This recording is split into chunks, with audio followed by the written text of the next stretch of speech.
Magandang araw mga bata!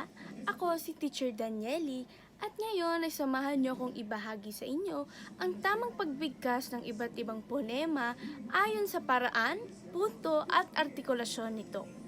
Simulan na natin sa ponemang A, A, A. Ponemang B, B, B. Ponemang C, K, K.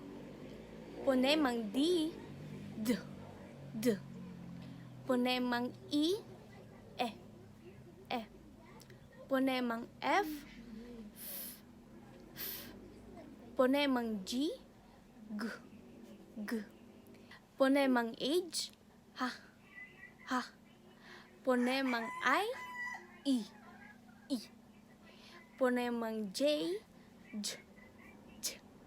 Ponemang K, K, K. Ponemang L, L, L. Ponemang M, M. Ponemang N, N, N. Ponemang O, O, O. Ponemang P, P, P. Ponemang Q, Q, Q. Ponemang R, R, R.